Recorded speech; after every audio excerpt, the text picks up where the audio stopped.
WWE has made a lot of mistakes surrounding wrestling in their many years in the business. AEW in turn has made their share of mistakes as well in a short amount of time. Be it a serious botch in the ring or a booking or overall decision that makes no sense, this is Wrestling Up, and your recent WWE and AEW mistakes that fans may have missed. Before we get into the rest of the video, make sure you subscribe to Wrestling Up and turn on all notifications to stay up to date with everything in the world of pro wrestling. Also, don't forget to follow us on Instagram at WrestlingHubOfficial, and also follow us on Twitter at Wrestling_Hub.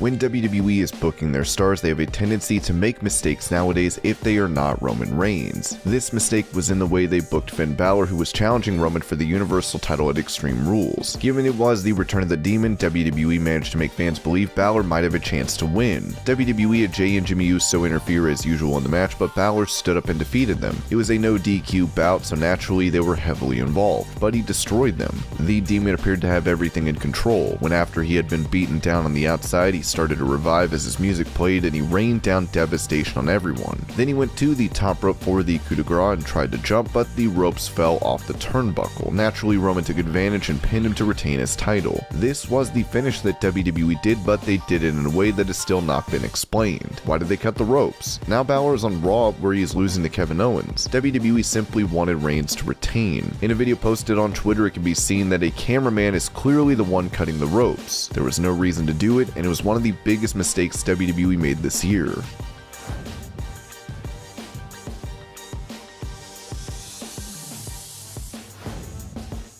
When WWE started to tell the story of Baron Corbin losing everything, it was some of the best character work. There was Corbin, who was boring as a heel and fans had stopped caring about, but WWE had taken the chance and for once was writing a story fans cared about. Corbin had lost his money and had nothing. He was wearing the same torn shirt on a weekly basis to sell the fact that he was poor. On top of that, Corbin had lost his crown, the very symbol that he had of his status. He was someone who had lost everything, and there it was, the perfect chance for WWE to retell his story. They made him look like a bum, and it was brilliant comedy. Yet this could lead to him having a realization before becoming an unforgivable and brutal heel who was ready to destroy everyone and not fool about. He would have had nothing to lose, and he could have been vicious. Instead, after weeks of Corbin begging everyone for money, WWE decided that Corbin could win it big one day at a casino, and that would change his luck, changing his name to Happy Corbin. He was paired with Madcap Moss in a gimmick so silly that no one can take them seriously. To be fair to Corbin, he has done a great job with what he's been given. He always does that, but what WWE has given him is trash. There's only so much that he can do to make himself look good, and right now he's not looking good at all. He's looking like a fool that no one can take seriously. In fact, it's almost like WWE's gone back to a time when they were making wrestlers more cartoonish, and has forgotten that a gritty and real-life persona can do a far better job in having fans relate.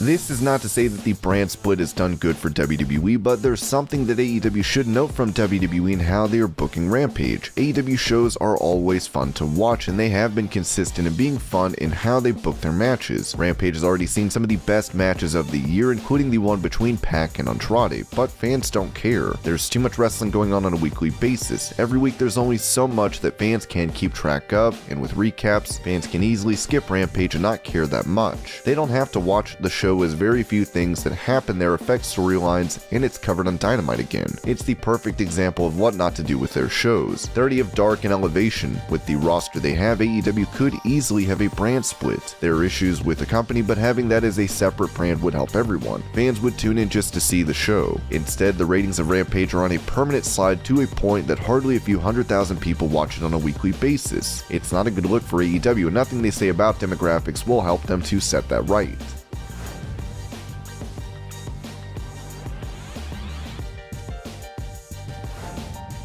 AEW has been relying on social media to tell their stories. Fans never get to know half the wrestlers they showcase online, and then they suddenly show up on Dynamite, making it seem like the viewers should know them already. Unlike when it comes to recapping Rampage, the commentary team does not do a good job of explaining who they are, and they talk about these stars as if fans already know them. This puts fans in an awkward spot where they seem to be stuck in someone else's inside joke. They have to search on Google and YouTube to find out what they're missing. AEW regularly puts out Being the Elite, where they tell stories. The fans thus know none of the inside stories, some of which are interesting. AEW is a focus on the sport aspect, and fans mostly see the wrestling on Dynamite and Rampage, without most of these stories being told there. Simply featuring and showcasing the clips from BTE at times could help solve this. This is the same for Dark as well, their YouTube show. AEW has 3 separate YouTube channels featuring all this content. It's hard for fans to keep track of all of this, and frankly, AEW does not draw casual fans for this very reason.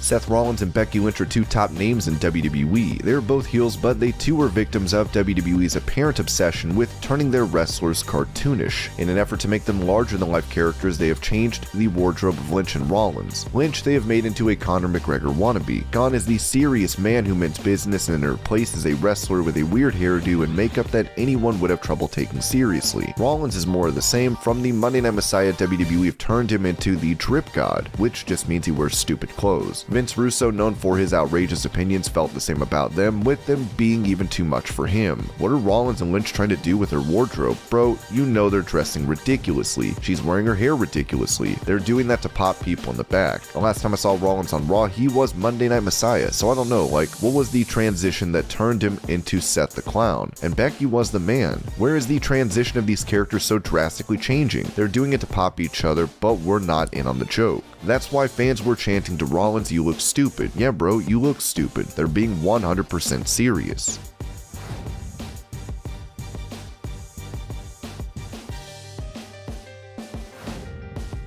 MJF is one of the top stars in AEW and has done a great job in becoming the top heel. He has cheated to get whatever he has achieved, and his faction is a force to be reckoned with. To be fair, MJF deserves credit. There's a reason he's the best heel, and that's because he never drops his persona. However, to get this heat from fans, MJF has at certain times crossed a line. He called out Brian Pillman Jr.'s mother, talking about her drug habits, and given she can't defend herself in the situation, it's a heelish move, though the words he used went too far. Wrestling legend Dutch Mantel brought it up, saying that to me, for us it might be funny, but I think it's in bad taste. I really do. What if you heard an NFL football player saying that? He's a heel 24/7, I like that about him. But when you get in front of a crowd, you got kids out there, and you got people watching, and you got advertisers. I think that's going over the line. I don't know why they didn't bleep that, because I think the bleep is better. Maybe say it on a live house show, but to let it go through and go through all the ears and eyes, I think they intended for it to go through. So I don't understand that at all.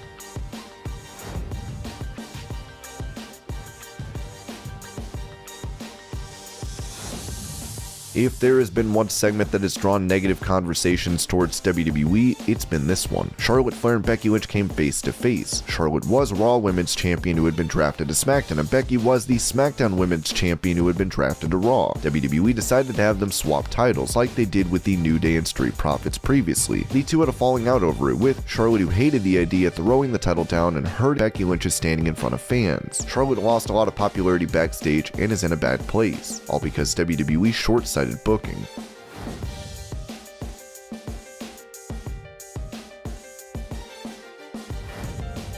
One of AEW's consistent mistakes has been Cody Rhodes. It could be that he has creative control, and that's the reason he has been able to book himself in this way, but the fact that he's not a heel is criminal. These same fans who hated John Cena and Roman Reigns as a face now have to tolerate yet another face who refuses to become a heel. In truth, Rhodes is already a heel. His privilege, the backing of the Nightmare family, and everything else has put him in a position of superiority. There is no match that he is entering where he is the underdog, yet time after time the booking is as if he is the biggest underdog. His booking has been ridiculous, and as such is the biggest mistake of AEW, making his matches unnecessary and unwatchable, with him saying he'll never turn heel in the company.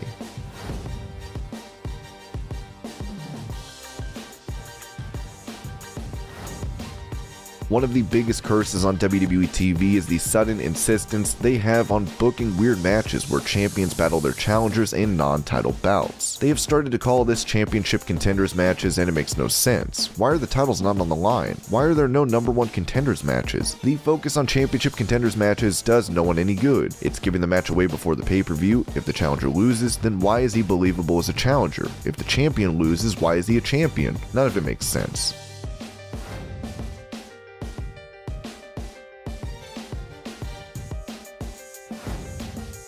The biggest mistake in WWE is the fact that they've decided they are going to release popular stars. There are some stars fans have put their faith in. Top names like Bray Wyatt, Braun Strowman, Aleister Black, Ruby Riott, etc. have all been released. Adam Cole and Bryan Danielson have walked away from the company. CM Punk chose to join AEW instead of coming back to WWE. Sting left WWE and had matches in AEW. Big Show and Mark Henry, both WWE legends, went to AEW. Jon Moxley, one of the biggest stars of the current generation, now works with AEW. All of this could have been prevented if WWE did more to keep their talent. More and more, it's felt like WWE is getting ready for a big sale, but even that has not happened. What has happened is fans have felt betrayed and frustrated for supporting the company and getting invested in a storyline only to have that wrestler released without any satisfying conclusion. WWE has to do better, because the mistakes have been startling, and even if this was one that fans have not really missed that much, the effect has been missed. Slowly, due to this, WWE has lost more fans. If this continues, there will be none left. And these were recent WWE and AEW mistakes fans may have missed. I hope you're all having a great day. Thank you so much for watching, and I'll see you later.